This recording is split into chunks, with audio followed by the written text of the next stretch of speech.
아멘. 네, 욥기 강의 오늘 40번째 제목은 정금같이 나오리라. 욥기 23장 1절에서 17절까지인데요. 우리 10절까지만 먼저 합독하고 보도록 하겠습니다. 1절부터요. 시작. 욥이 대답하여 이르되 오늘도 내게 반항하는 마음과 근심이 있나니 내가 받은 재앙이 탄식보다 무거움이라. 내가 어찌하면 하나님을 발견하고 그의 처소에 나아가랴. 어찌하면 그 앞에서 내가 호소하며 변론할 말을 내 입에 채우고 내게 대답하시는 말씀을 내가 알며 내게 이르시는 것을 내가 깨달으랴.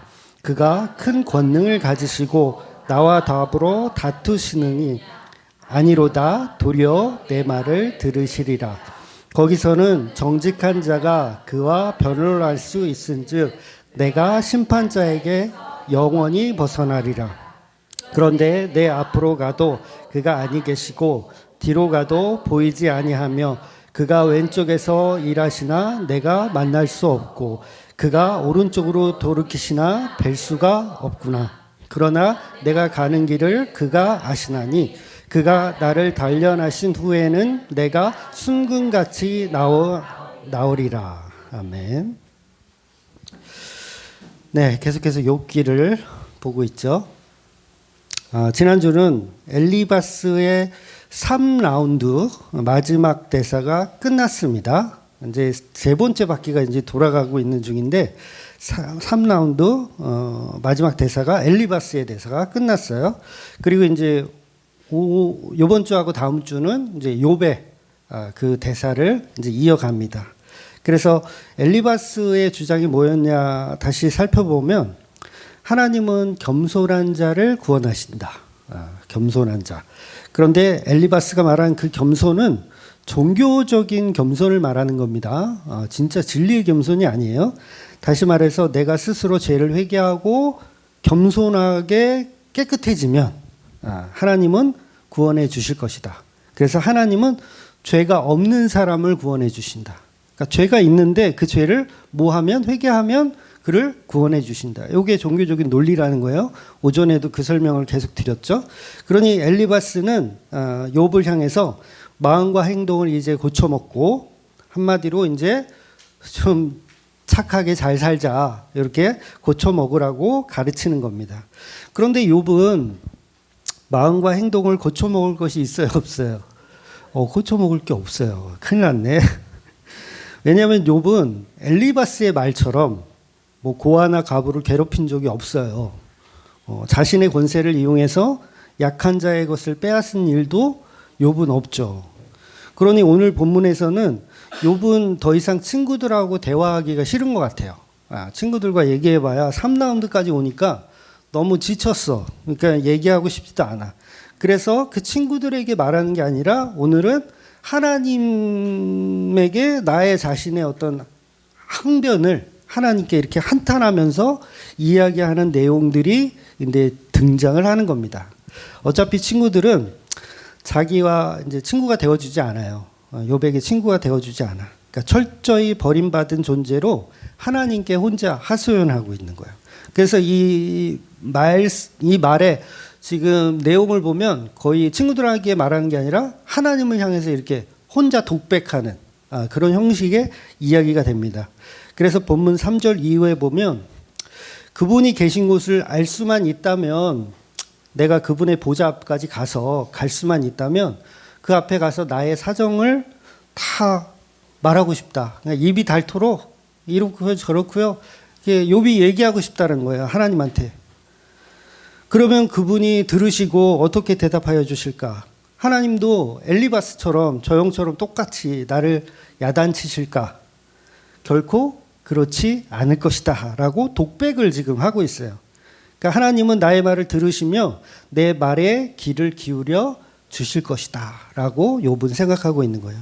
왜냐하면 내가 아무런 잘못을 지은 것이 없고 그걸 하나님은 분명히 알고 계실 것이다. 그래서 나는 떳떳하게 하나님께 말씀드릴 것이고 하나님은 내 말을 다 들으시고 나서 단호하게 뭐라고 말씀하실 거냐면 너는 무죄다. 너는 무죄다라고 선언하실 것이다 라는 확신에 찬 내용을 7절까지 이렇게 욥이 독백 형식으로 하나님께 이야기하고 있는 거예요. 그런데 중요한 건 뭐냐면 이제 8절부터는 또 내용이 바뀌어요. 8절부터는 어떤 내용이 있냐면, 그래서 하나님께 이제 얘기하면 이제 다 들어주실 것 같은데, 동쪽으로 가서 찾아봐도 하나님 거기 안 계시고, 서쪽으로 가서 찾아봐도 하나님 거기 뵐 수가 없고, 북쪽에서 가도 없고, 남쪽으로 가도 그분을 뵐 수가 없구나.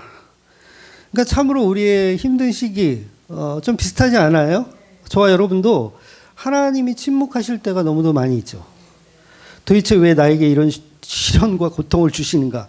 이유라도 알면 좀 덜 힘들고 덜 외로울 텐데 하나님은 계속 침묵하시는 거예요. 그러니까 욥이 지금 힘든 것은 사실 친구들이 와가지고 막 망언, 막 이렇게 욕하고 막 이러는 게 힘든 게 아니라, 정작 욥이 궁금한 건 왜 나에게 이런 시련을 주시는지, 이런 고통을 주시는지, 왜 나를 괴롭히시는지 그 이유를 듣고 싶은 거예요. 그걸 못 들으니까 힘든 거예요. 그러니까 본문은 지금 우리가 지금 계속 지금 40장까지 23장까지 보고 있지만 계속 주거니 받거니잖아요. 친구들과 대화하는 내용. 그래서 옳고 그름을 따져서 그 논쟁 가운데 누가 옳은가, 누가 틀렸는가, 이런 거를 교훈 삼으라는 책이 아니라고 그랬잖아요. 그렇게 가면 그거 종교적인 방식으로 성경을 보는 거잖아요. 그러니까 하나님이 왜 욥에게 고통을 주시는가, 그리고 그 고통의 이유를 왜 말씀해 주시 않는가가 사실은 굉장히 놀라운 키포인트, 욥기를 해석할 수 있는 키포인트라는 거예요. 왜냐하면 그 특징이 곧 십자가와 연결이 되기 때문에 그래요. 어떤 누구의 논쟁이 옳은가를 이야기하고 싶은 것이 아니기 때문에. 그러니까 욥기가 어려운 것이 욥과 친구들의 논쟁에 초점을 다 맞춰서 그래요. 그러니까 저와 여러분이 욥기를 읽어도 뭐에 초점을 맞추냐면 누가 옳은가 초점을 맞춰. 사실 그 수준도 안 돼. 사실 누가 옳은가 틀린가도 아무 생각이 없는 것 같아요. 죄송해요. 여러분들을 무시하는 게 아니라, 엊그제도 제가 노회에 갔었거든요. 노회 모임에 갔었는데, 노회 이렇게 싸워요. 제가 가는 데는 그렇게 꼭 싸우더라고요. 이번에도 또 갈라지게 생겼어. 저희 노회 목사님들이 180명 정도 되거든요. 근데 싸워가지고 결국은 이제 두 파로 이제 갈리게 됐어.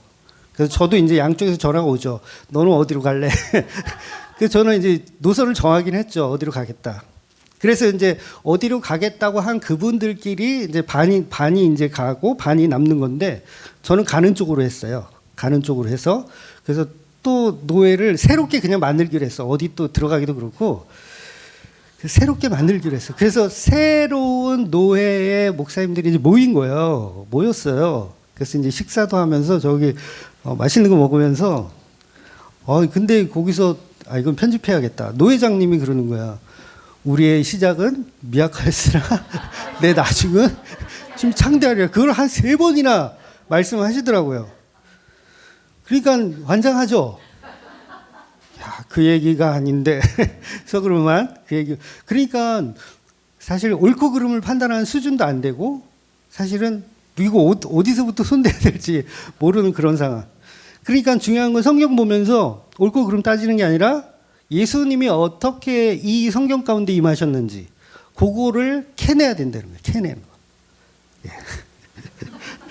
그러니까 우리는 이 욥기를 보면서 예수님을 발견할 수 있는 지혜가 있어야 된다는 거죠. 그걸 누가 주시냐면 성령이 은혜로 주시는 거예요. 그래서 성경을 잘 봐야죠. 잘 봐야죠. 여전히 선악 판단의 구조로 욥기를 보면 아무 소용이 없다는 거예요. 그래서 하나님이 나중에 38장에 이렇게 딱 등장해서 하나님이 폭풍 가운데 임하시잖아요. 그래서 명확한 답을 줘야 되잖아. 욥은 지금 그게 궁금하잖아. 왜 나를 고통을 주십니까? 그 친구들의 대답을 들어봐도 모르겠고, 모르겠습니다. 그러면 명확한 답을 줘야 되는데 하나님은 명확한 답을 안 주세요. 왜냐하면 왜 안 주냐면 옳고 그름이 아니기 때문에 그래요. 누가 옳은가 누가 틀렸는가 이 말을 하고 싶은 게 아니라, 내가 너에게 고통을 주는 이유는 이건 창조야 라고 얘기하는 거예요. 하나님의 절대 주권이야. 이유가 없어. 너는 그거 몰라도 돼. 그래, 왜 나를 이렇게 고통스럽게 하느냐요? 그러면 이건 창조라고. 창조. 말 그대로 예수에 관한, 재창조에 관한 일을 너에게 선포하고 있는 거야. 그러니까 너가 고통받는 이유는 다른 거 없어. 예수님의 그림자로 사용되어진 거야. 그 얘기 하시는 거야. 그 나중에는 욥이 이제 깨닫죠. 아, 그렇군요.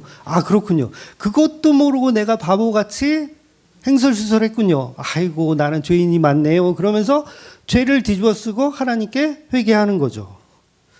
그러니까 시원하게 뭘 알려주는 게 아니에요. 저와 여러분의 인생도 마찬가지예요. 인생이 참 꼬였죠? 너무 대답이 너무 이렇게 잘 나오는데?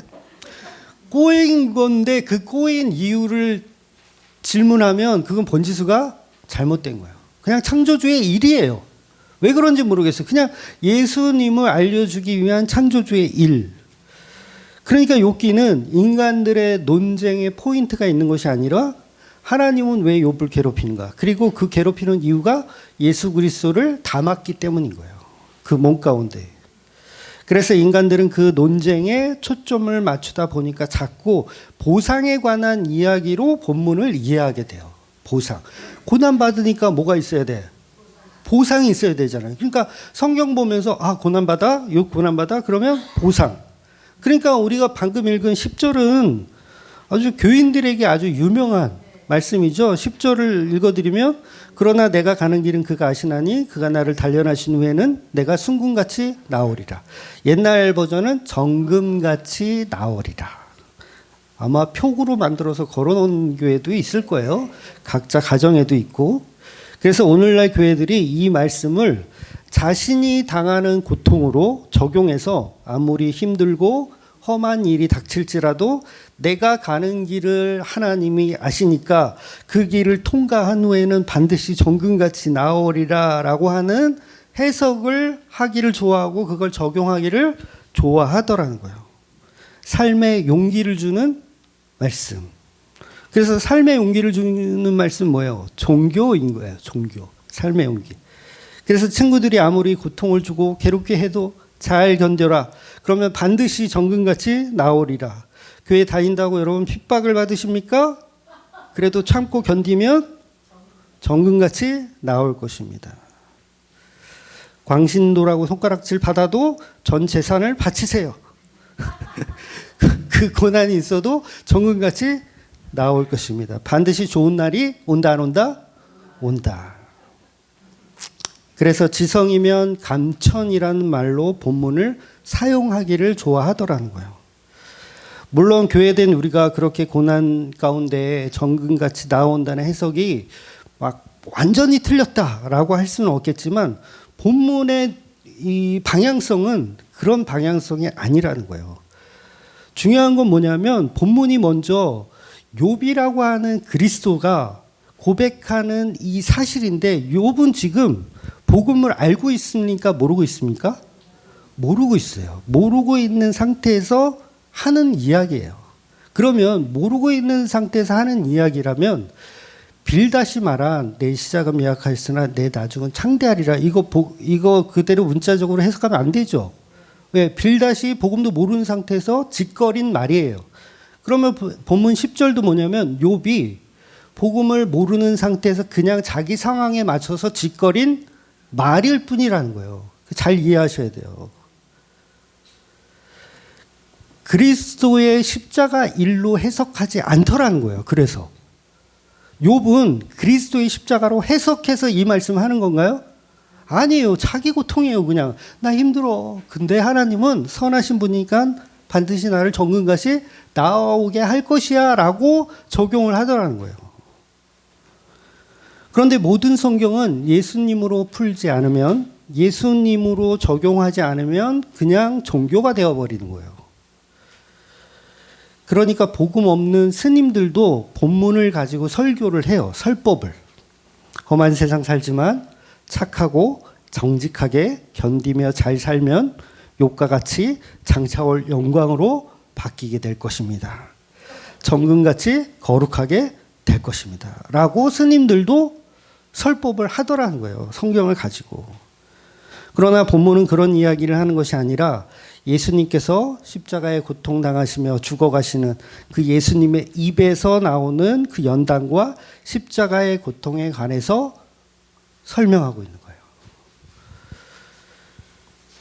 그러니까 이게 문맥을 잘 이해해 보면 8절과 9절에서는 그 어디에도 하나님 없다 했잖아요. 북쪽으로 동쪽으로 남쪽으로 가도 하나님 없다.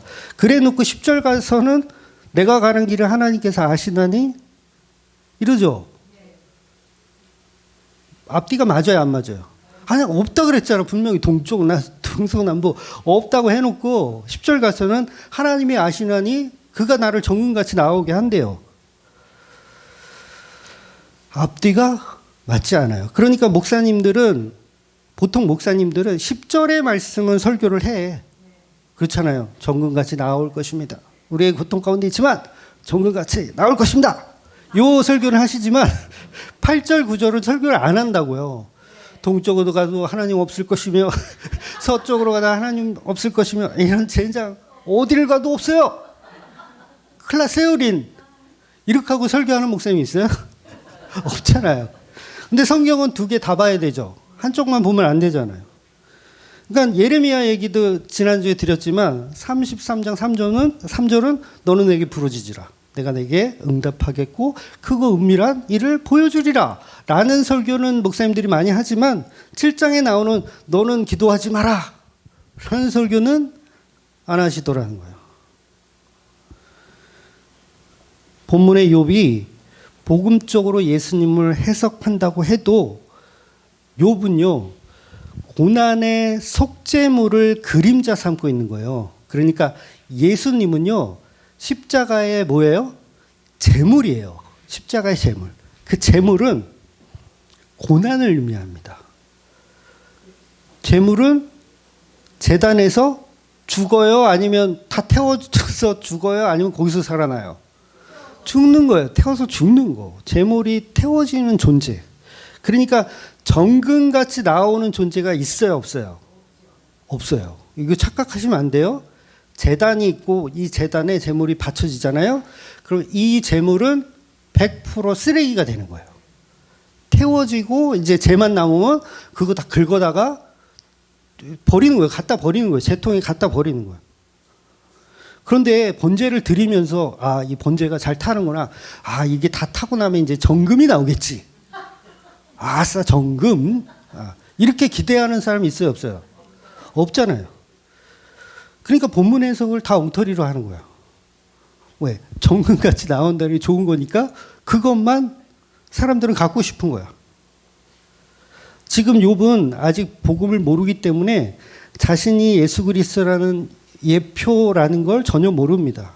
안다면 나는 제물로 죽었습니다라고 말하지 정금처럼 내가 다시 좋아질 거라는 얘기를 할 수가 없어요. 그리스도의 예표라면. 그런데 스스로가 나는 정금같이 나올 것이다 라는 이야기를 한다는 건 자신만의 희망사항을 지금 노래하고 있는 거예요. 자신만의 희망사항. 이거는 진리가 아니에요. 자신만의 희망사항을 노래하는 거예요. 즉 복음 없는 욥의 말이라는 거예요. 그런데 우리는 정말 멍청하게도 이 욥의 한 말을 그대로 하나님의 말씀이라고 착각하여 표구를 걸어놓고 이 말씀으로 위로를 삼더라는 거예요. 아까 그거랑 똑같죠. 내 시작은 미약하시나 내 나중은 창대하리라. 복음의 말들을 다 인간이 집어삼켜버린. 그러니까 하나님이 주신 메시지를 예수를 보라고 줬더니 그걸 가지고 자기 구원에 위한 연구를 하더라는 거예요. 그래서 예수님은 호되게 야단치시는 거잖아요. 너희는 성경을 너희 구원을 받기 위해서 연구하냐?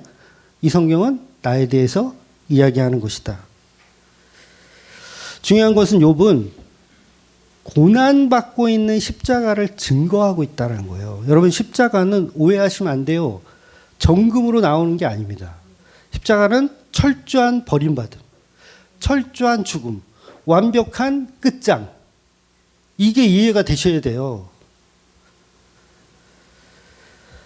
예수님은 완전한 제물이기 때문에 정금같이 나오지 않습니다. 거기서 죽는 거예요. 십자가가 곧 종말입니다. 나중에 이제 계시록 들어가면 종말에 관한 이야기도 드리겠지만 종말 자체가 십자가예요. 십자가에서 모든 게 끝나지 거기서 무슨 정금이 나오고 뭔가 가치 있는 어떤 게 나오는 게 아니에요. 그냥 끝나는 거예요.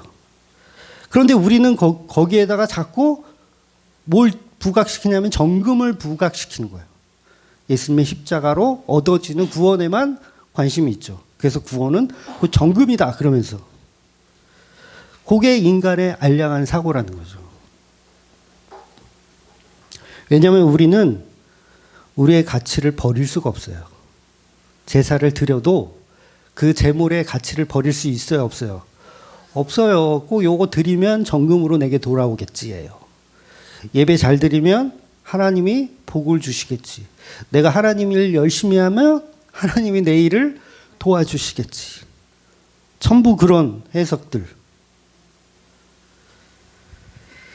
그러니까 우리가 가치를 버려야 되는데 가치를 못 버리는 거야.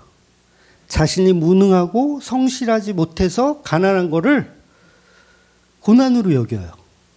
웃기지 않아요? 자기가 무능하고 자기가 성실하지 않아서 가난한데 이건 하나님이 주신 고난이야 라고 여겨요.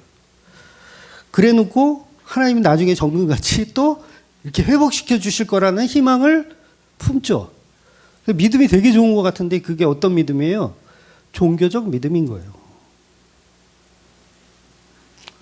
그러니까 욥기의 이 욥은 지금 고통받아도 희망을 노래하는 재물인 척하는 가짜인 거예요.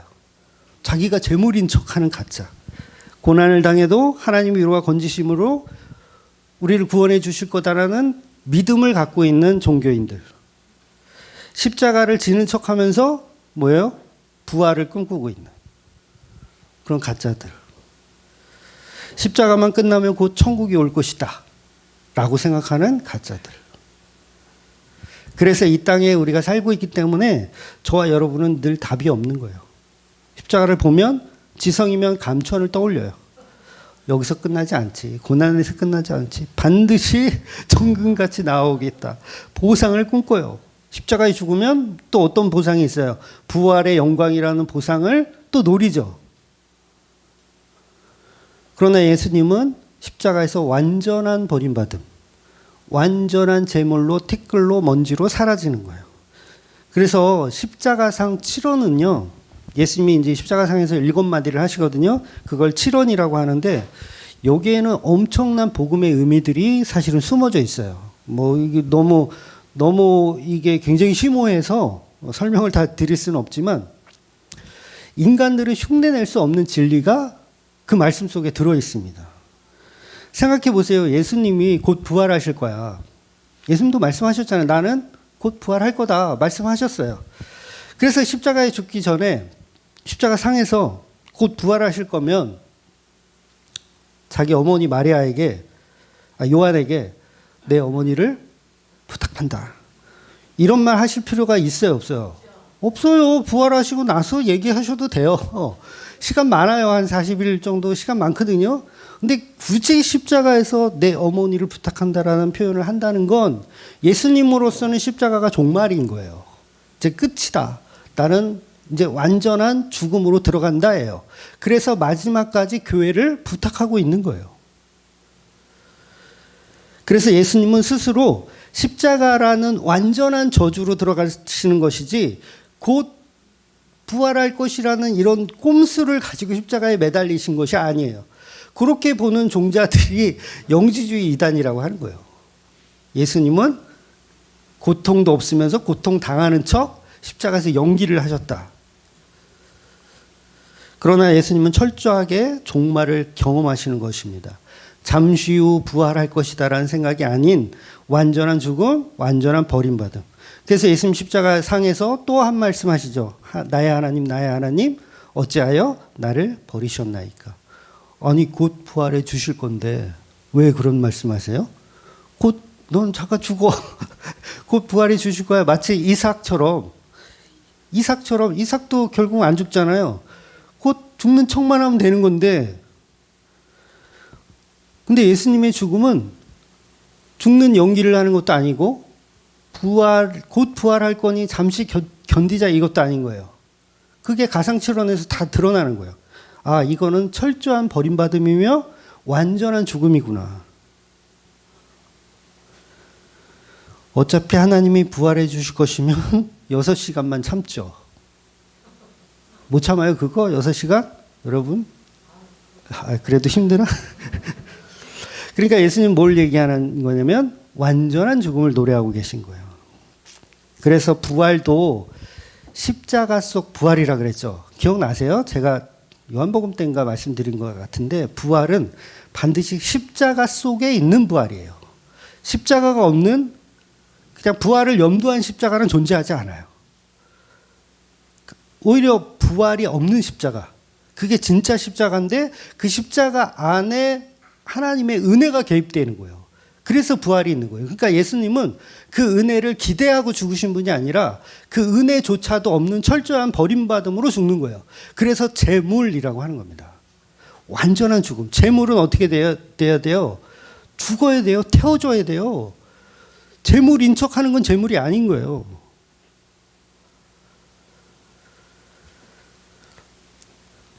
단순한 사망 권세를 이기고 부활하시는 거 아닙니다. 사망 권세를 이기고 부활하는 건 하나님의 은혜죠. 하나님, 성부 하나님의 은혜인 거고 성자 하나님은 완전한 죽음을 죽으시는 거예요. 그러니까 이 말씀들을 정말 우리들이 많이 오해해서 예수님 때문에 고난받지만, 예수님 고난받았지만 큰 상급이 기다리고 있다라는 어떤 위로, 어떤 십자가를 계속 가치 없게 자꾸 가치 있게 가치 있게 만드는, 아니 십자가는 가치가 없는 거예요. 그래서 사망 권세를 이겼다라는 이 표현 자체가 고린도전서 15장에도 나오고 계시록 20장에도 나오는데 그 사망 권세를 이기는 부활로 표현을 하고 있지만 이건 교회에 주시는 은혜의 표현입니다. 완전한 죽음에서 은혜가 개입되었다, 이 표현을 하는 거지 십자가 자체가 부활을 염두한 십자가가 아니라는 거예요. 그래서 예수님의 시각에서는 사망 권세를 이기는 게 아닙니다. 사망 권세가 예수를 먹어버리는 거예요. 물론 하나님의 은혜로 먹은 것을 토해내게 되는 거죠. 그게 요나의 비유잖아요. 요나는 자기가 살려고 뛰어든 게 아니에요. 진짜 죽으려고 한 거예요. 죽으려고 한 거. 철저한 저주. 그래서 성경이 어려워요. 늘 역설이고 죽은 자 같으나 산 자라 그러고 산 자 같으나 죽은 자라 그러고 낮추는 자를 높인다 그러고 높이는 자를 낮춘다 그러고. 그래서 예수님은 십자가에서 잠시 죽는 게 아니라 완전히 죽으시는 겁니다. 완전히. 그래서 욥기는 예수님의 십자가 죽음을 욥의 인생을 통해서 아주 시각적이며 시적으로 철저히 버림받는 예수를 표현하고 있던 거예요. 그러니까 본문은 아무런 죄가 없으신 그 예수님이 십자가에 달려서 죽으시면서 하는 말씀이라고 할 수 있는 거죠. 욥을 통해서. 그래서 세상의 제물이 되어셔서 예수님이 우리 교회의 제물이 되어서 완전한 죽음을 죽으시는 겁니다. 그래서 제물에 바쳐진 죄인은 더 이상 금덩이가 나오는 게 아니에요. 그냥 쓰레기가 되는 겁니다. 그래서 본문 10절을 사람들은 자꾸 보상으로 여기고 점금같이 나오는 걸 좋아하지만 그건 종교적인 발상이라는 거죠. 중요한 것은 본문에서 이 고난이 예수님의 고난이고 그 예수님이 십자가에서 철저히 죽으심으로 인해서 저와 여러분이라는 정금을 만들어내는 거예요. 누가? 예수님이 만들어내는 겁니다. 그건 우리 게 아니에요. 그리고 내가 나를 정금이라고 표현할 수도 없고요. 그러니까 우리는 정금을 보면서 기뻐하는 게 아니라 나의 재물 대신 예수님을 기억하는 거예요. 그러니까 우리가 오전에도 말씀드렸지만 매주 교회에 나오는 이유가 뭐예요? 나를 정금으로 만들어주신 그 은혜를 기억하라고 그런 건가요? 절대 아니죠. 십자가의 완전한 죽음을 죽으신 그 사랑에 대해서 배우려고 오는 거예요.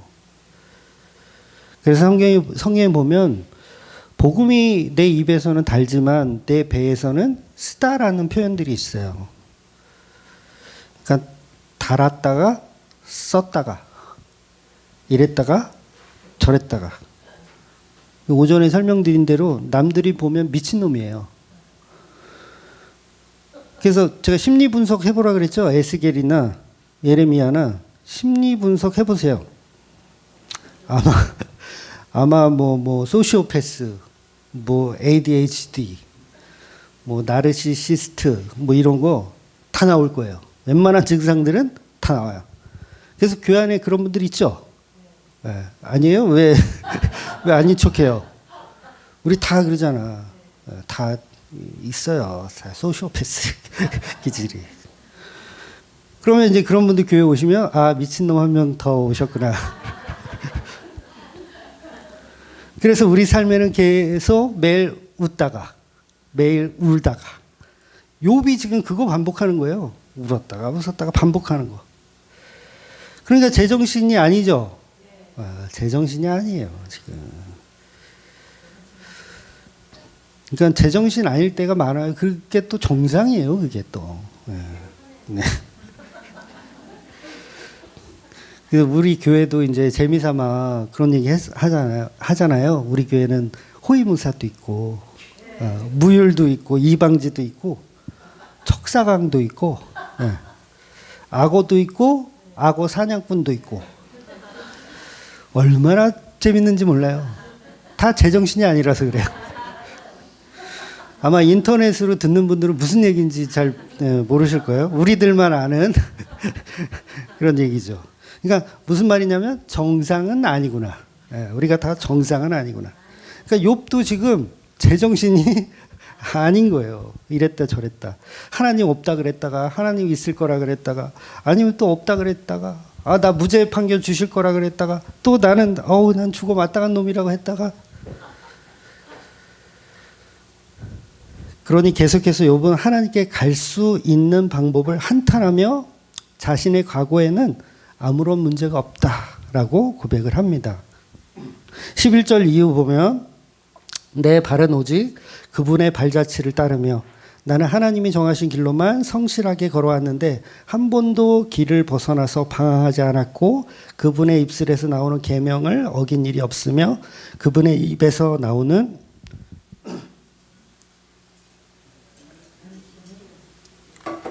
말씀을 늘 깊이 간직하였건만.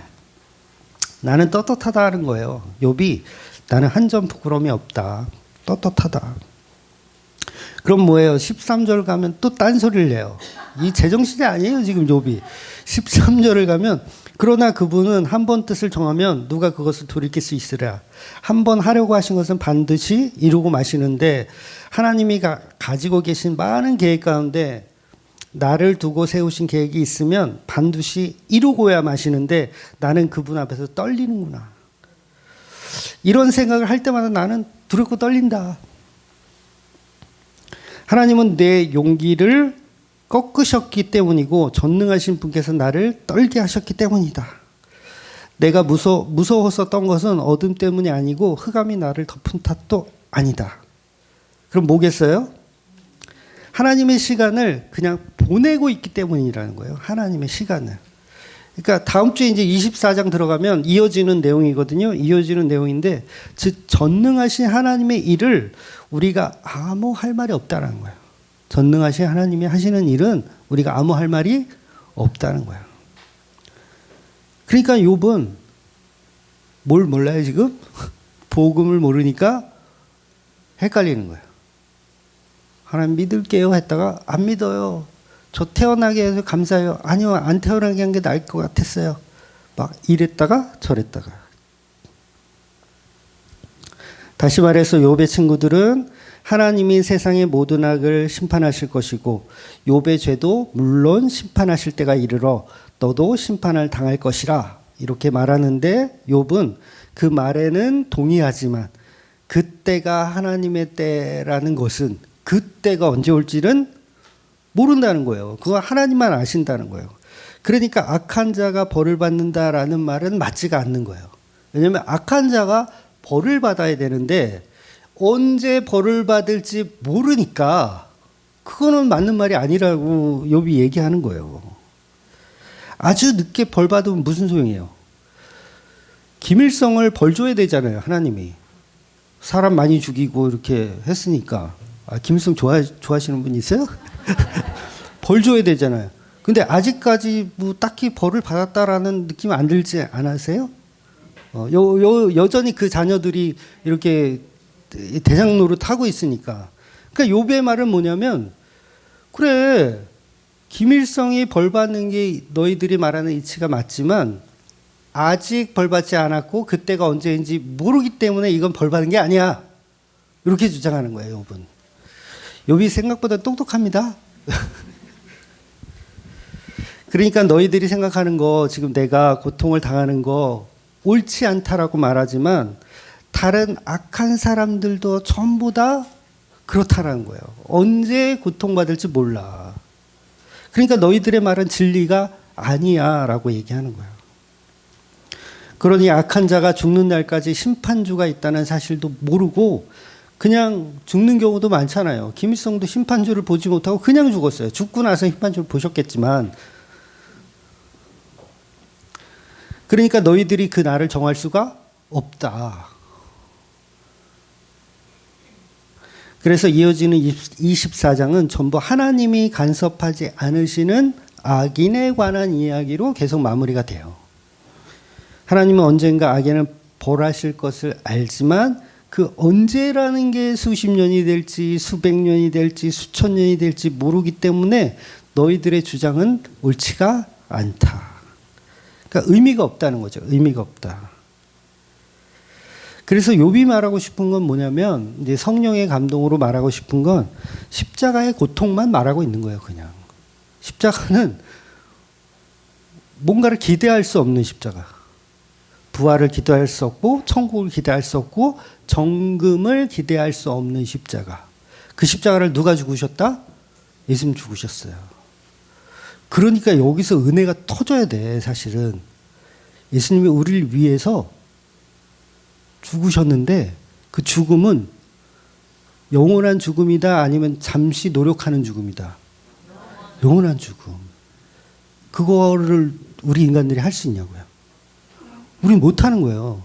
신이신 예수님만 내가 영원히 죽을게. 교회를 위해서 십자가에 그렇게 죽으신 거예요. 그러니까 예수님의 십자가를 포장하지 마세요. 막 정금같이 나오고 부활로 올 거고 사망 권세를 이기실 거고 그렇게 포장하는 게 아니라 철저한 죽음임에도 불구하고 예수님이 그 길을 선택하시는 거예요. 그래서 예수님이 그러잖아요. 내 영혼을 아버지께 맡겨드린 겁니다. 나는 여기까지 내가 할 도리를 다 하시는 거예요. 뭐를 염두하지 않아요? 정금을 염두하지 않는 죽음을 십자가에서 죽으시는 거예요. 그래서 예수님의 십자가 은혜를 파면 팔수록 소름 돋는 거예요. 이게 그냥 이렇게 뭐 하나 일처리 하나 해주는, 도장 하나 찍어주는 정도의 구원이 아닌 거예요. 여러분이 누구를 사랑해서 그 사람을 살리려면 내가 죽어야 되는 거예요. 우리는 못하잖아요. 우리는 못해요. 내 식구를 먼저 챙기지 내가 남을 위해서 왜 죽어요? 근데 예수님 그렇게 하셨어요. 교회를 위해서 자기 생명을 드린 건데 이 드림의 의미가 잠시 있을 영광을 위해서 하는 게 아니라 완전한 영혼이, 완전한 죽음을 십자가에서 죽으셨다라는 거. 쉬우면서도 굉장히 어려운, 굉장히 은혜가 되는 이 말씀이 정말 전달이 잘 됐기를 바라고, 그 예수님의 사랑이 정말 믿어지고 그 예수님의 사랑이 완전하구나, 다른 사랑은 없고 이 사랑만 완전하구나 라는 그 믿음이 생기시는, 믿어지시는 저와 여러분이 되시기를 주의 이름으로 축원드리겠습니다. 아멘. 기도하겠습니다.